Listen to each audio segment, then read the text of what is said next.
next section, I think, should be one of the most interesting and provocative.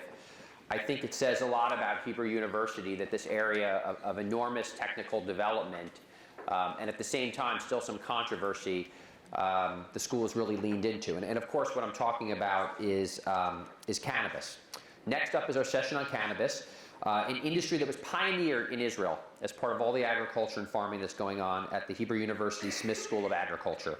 And it's growing rapidly around the world, but perhaps the most rapidly at our university. Launched in 2017, Hebrew University has one of the world's leading institutes for research into medical cannabinoid.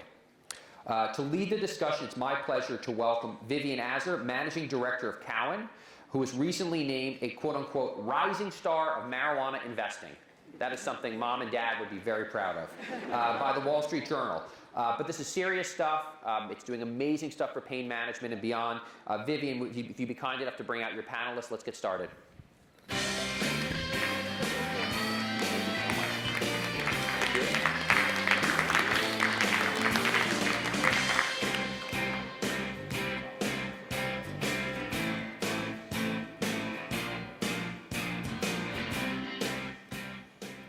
Good afternoon, good morning still.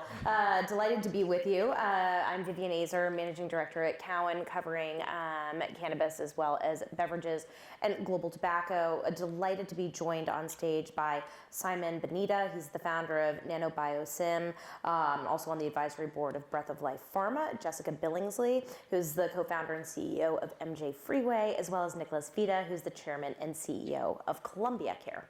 So why don't we dive right in? Cannabis has been incredibly fast growing, and that seems to be a bit of a global phenomenon, being driven by different factors.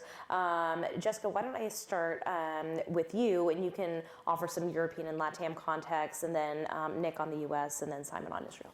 Thanks. Sure. So we're still seeing most of the growth being driven by emerging market phenomenon, if you will. So new markets are opening, and there's some unknown amount of conversion from a prior black or gray market to legal market.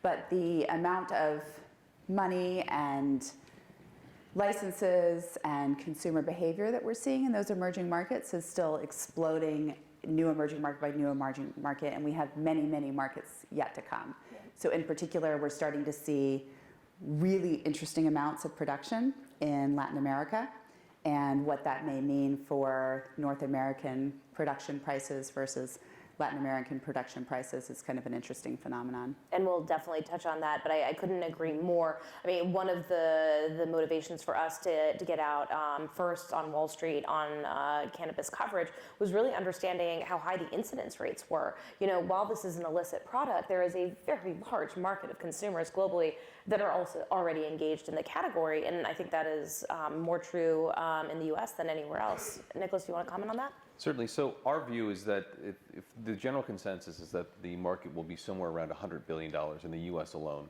in the next 12 years. That market is not going to be driven by the first movers. It's going to be driven by the adoption of a substantial part of the population that's looking for a substitute, a natural substitute to improve their wellness, to improve their health. And so the expansion geographically in the U.S. has really been done by the states. I think whatever happens at the federal level has been already preempted by those states. You'll continue to see rollout of those programs.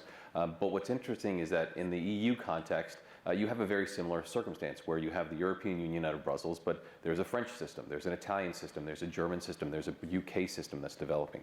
And so this sort of bifurcated regulatory approach, I think, will have one of the most profound impacts on the way individual markets develop, on the way consumers approach these markets, and on the way the key opinion leaders determine the right way for them to basically open the door for those markets to actually adopt. And while many of these markets are relatively nascent, including the U.S., which only legalized its first adult use state in 2014, Israel has a very long history with cannabis. Oh yes, Israel, and I am proud to be part of Hebrew U and of the School of Pharmacy. We are the most older center of research for cannabis. Professor Rafi Meshulam came from Weizmann Institute to the School of Pharmacy 65 years ago, if I am not wrong, and he started all this science, and it was the first to isolate the active ingredients and to elucidate how this product work in the body. And all the School of Pharmacy, including me, worked on the actives, not from the growth part, of course. We are pharmacists by training, and we see mainly the patients. And we work on the delivery systems and the dosage forms to optimize all the drugs that we are developing for the patients in a very safe way. And for us, it is mainly to help the patients.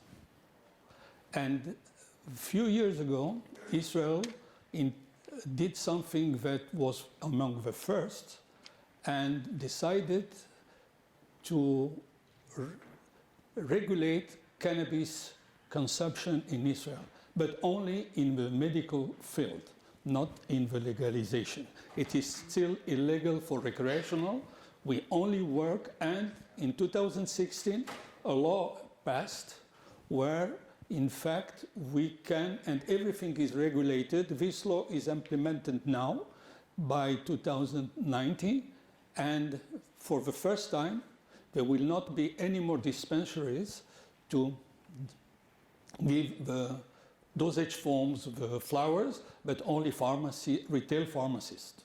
So if they will have professional people to help them, and we do not only recommend, we prescribe. And it is in Israel by physicians who recommend, and there is one single physician in the Ministry of Health who is in charge of all the prescriptions for 55,000 patients. Which is so interesting because that pharmacy-based model is something that we're pretty familiar with in looking at cannabis and in the EU marketplace as well. Jessica, do you want to touch on that a little bit? You've got some pretty good exposure to the EU with MJ Freeway. Sure. So production and manufacturing is still a varied in terms of how it's regulated from country to country in the EU. But the retail is developing a bit of a hybrid. So some countries are going with this pharma type model, and some are going with a pharma model, but only cannabis. And so it's still a specific dispensary, but it's regulated under their pharma regulations, if you will. And then some are actually moving it to the pharmacies themselves, the pre-existing pharmacies. And then generally it's only imported product from elsewhere. So when that's happening, the countries in the EU are missing out on the economics. And I'd love to just add something to what you said earlier, Nick, about the alternative, the health and wellness benefits. We co-published a study a few months ago with a company called New Frontier Data based on their surveys and our data on consumer behavior. And what we found was that the vast majority of consumers, and this includes adult use, not only medical, the top 5 reasons cited for consuming cannabis were all health and wellness related. So they weren't recreationally related. It wasn't an alternative to alcohol. It was help with sleep. It was help with nausea. It was all of these things that we would associate with health and wellness.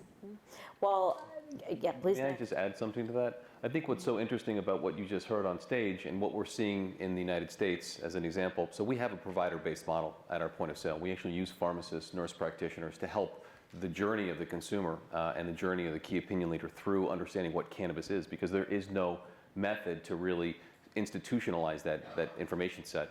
And so we've been able to, over the past sort of 7 to 10 years, sort of collect one of the largest databases of patient and consumer use and use that to help us optimize double-digit cannabinoids. So it's not just THC and CBD, it's all of the full spectrum of cannabinoids and how they can be used for the benefit of the consumer or the patient.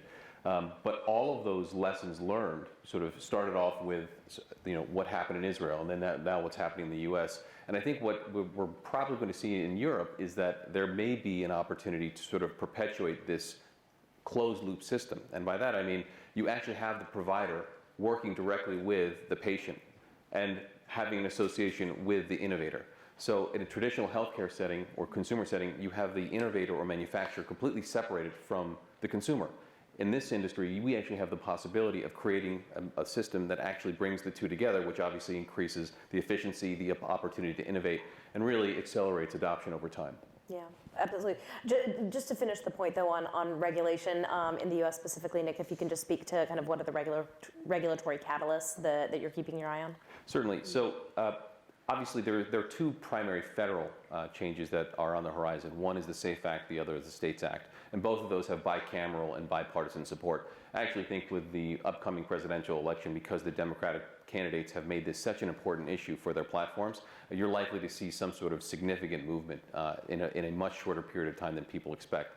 That doesn't mean that the state regulatory structure won't maintain relevance, and I think, in fact, it will enhance the importance of those state regulatory structures because the states have a financial incentive to make sure that the revenue and the tax revenue and all of the savings and benefits that come with those programs are actually enjoyed by the communities that accept these facilities. So there's going to be a very interesting dynamic that develops that kind of reaffirms that sort of desegregate, or sort of, let's call it the individual markets, but with a federal overlay that effectively gives the major operators access to the capital markets, the banking system, all of the things that a normal company would enjoy. Perfect. Nick and Jessica, you touched on this a little bit earlier, but really in terms of driving durable growth globally for this industry, a lot of it's going to come down to innovation. And Simon, I'd love to start with you. If you could just talk about what do you think you need to see from an innovation standpoint to really facilitate market growth? Okay. In fact, what we are seeing in Israel, and we are a state of innovation, there are more than 100 startups now working on different delivery systems to optimize the drug. To give you a sample, what it is allowed today is 4 different products in cannabis: growing the flowers, the cigarettes, smoking, and the extracts of oil, and some cookies for children. This is what is regulated and provided in Israel. Now, when we speak about flowers and smoking, we have nothing to do there. But when we speak with extract, and you give them sublingually to absorb, we see something. And now, because of this huge trend, many investors come to see us for improving the delivery of these cannabis products. Needless to tell you that the oil are very difficult and poor and efficient. What we are now seeing in our research is that the bioavailability of a drug, for example, 30% concentration in the oil of CBD or THC that are the main constituents that are in the extract, when you absorb them, the amount and the fraction reaching the blood is less than 10%. You waste 19% of the actives in the oils. So in the pharma industry, we are used to it and we deal with it already more than half a century. And we can apply our expertise and knowledge and improve tremendously. We are already doing it in animals for companies, and we could improve 5-fold, 6-fold the oral bioavailability of this kind of product. Imagine you will have the same concentrations where only 1/5, a quarter of the dose of today. You will save a lot of money, and you will save also reduce the cost and have very good validated and reproducible products.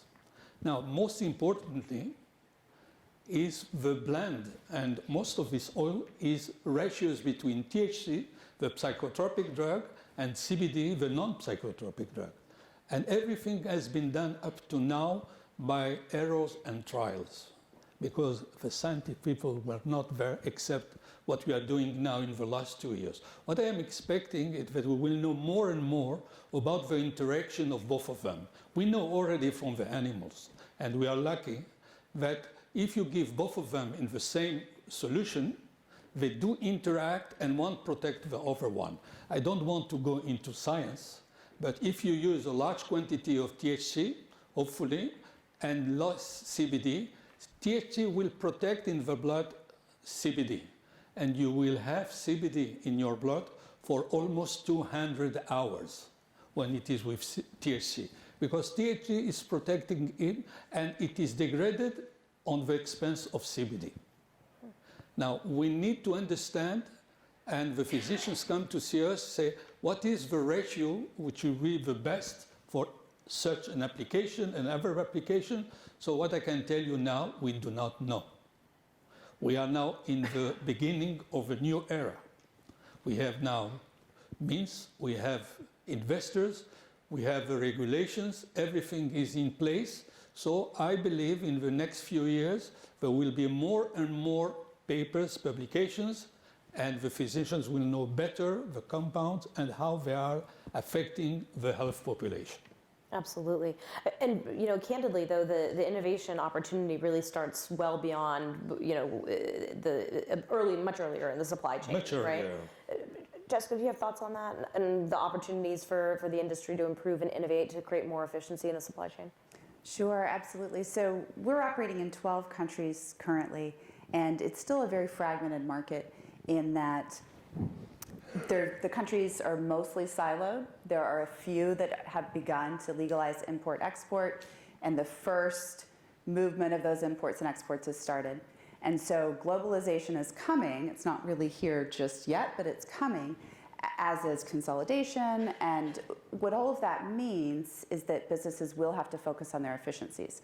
So an interesting statistic is that according to Gartner, in businesses across industry and any other industry, they spend about 6% on technology solutions.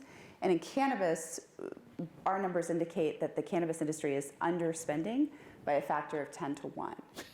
So in order to focus on their efficiencies and build the systems to effectively manage the supply chain and to deliver globally, and part of that goes into how do you manage production that may be happening in a country that might be different from where you manufacture and distribute, which is going to be the commodity type market into which we evolve.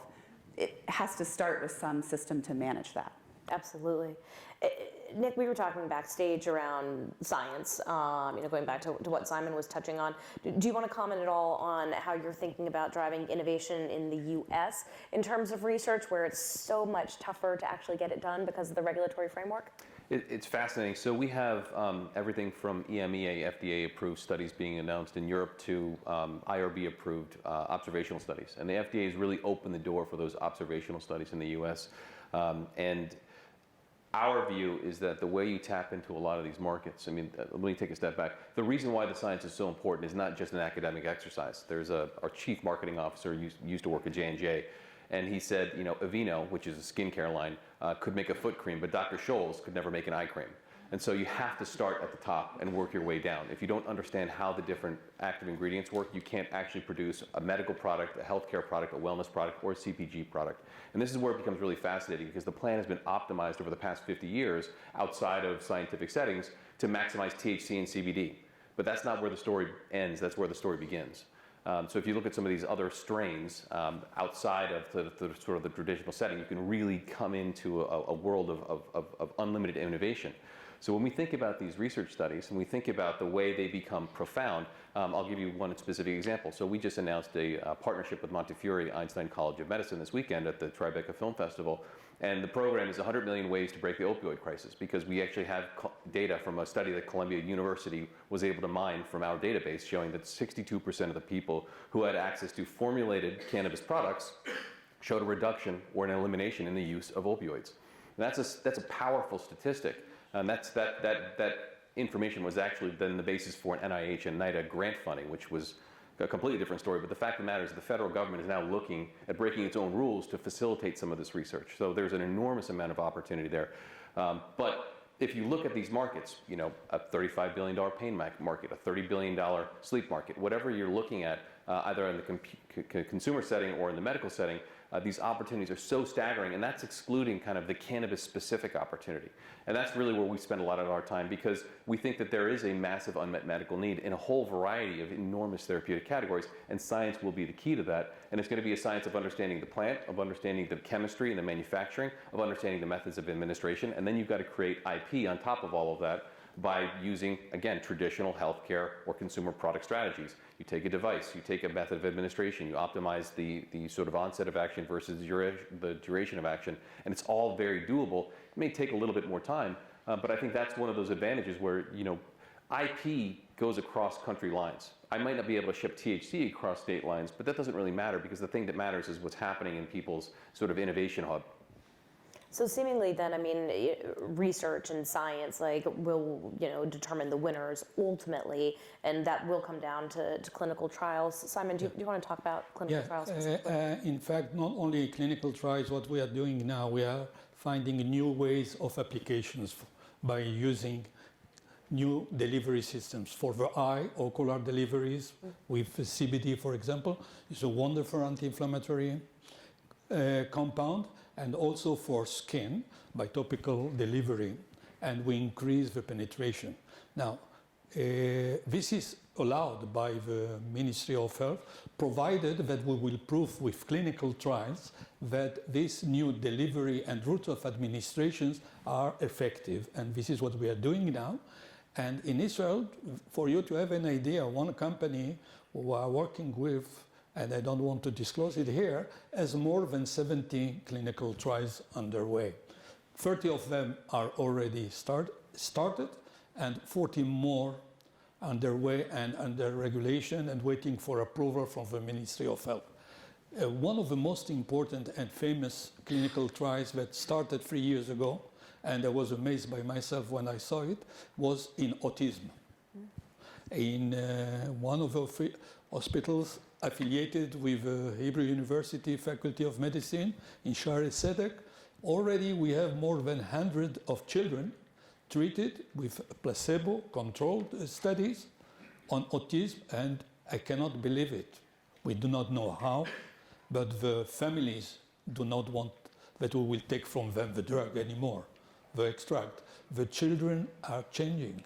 They communicate with the parents, and they know already. The families say, no, don't give me this bottle, it doesn't work. This one works. Wow. So even if it is a double-blind study, today it's very difficult to leave children without a placebo instead of a real product. And we have in Parkinson now, but to be honest, there is now a report published 2 years in January 2017 by the three academies of the United States, engineering, medicine, and science, on the effect of cannabis or therapeutic effects, and you can read everything there. They did a huge survey, meta-analysis, where they saw that at least in 4 different applications, it is working. In chronic pain, of course, in anti-vomiting, anti-emetic, but today we have more efficient drugs, so it's less important. And also for anti-inflammatory, recently epilepsy. As you know, GW got an FDA approval a year ago, almost. It was in 2018 on CBD for some refractory sorts of epilepsy in children, just by extracting and purifying the CBD from the plant and implementing all the rules according to FDA. And the FDA, what it wants most of all is the safety. If it is safe and it is working, they have no problem to give an approval on a federal state, of course, operation. And what we are noticing in Israel, we have more and more extending applications of cannabis by startups working in different areas, inhalations, new cigarettes, anything you can name it. So our country decided to bet on the cannabis industry. And Israel gave an export approval that will soon be implemented, because to implement a law into regulatory into 1 year is more or less the time needed, and hopefully by the end of 2019 they will see the guidelines how we will export these kind of products. We are not going to export flowers or agricultural compounds, only finished products. It's very exciting, the medical applications and the early successes, in particular with children. That certainly frames one opportunity for winners over the next 5 years. In the last 2 minutes that we have, Jessica and Nick, can you comment quickly on how you guys are thinking about winners and losers going forward?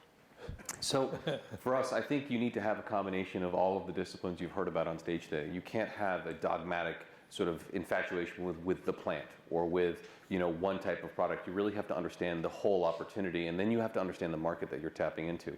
The comment that was made about under-investing in infrastructure, we think is a chronic issue with the U.S. operators, and we actually have made a considerable amount of investment to try to create those a consolidated platform. But ultimately, the groups that spend the time to understand what markets they intend to serve and the ones that focus on their strategy and understand that, yes, there's a geographic component, but it's about execution at the end of the day. I think those are the ones that are going to survive and really excel because they'll have sustainable margin profiles and sustainable innovation pipelines that aren't commoditized, because there will be commoditization that occurs over the next several years. And to your point, the winners will be primarily companies that control their supply chains in some way. So whether that's sourcing raw products, but the winners will ultimately be creating the value at the manufacturing or brand level, and then working on the distribution, and of course there will be retail brands as well. But my big takeaway is that production will be happening at scale, or it will be very unique products, one of the two, but we won't have the fractured production market that we have currently, and most of the value creation will be in the brands, in the unique products, in the unique delivery methods. Our data shows that the consumption of raw flower is just continuing to decline year over year over year, and most consumers are showing an interest in these manufactured products, different delivery methods that Simon here was describing as well. Wonderful. So I think our takeaways are the science matters and the delivery matters. Yeah. Please join me in thanking our panelists.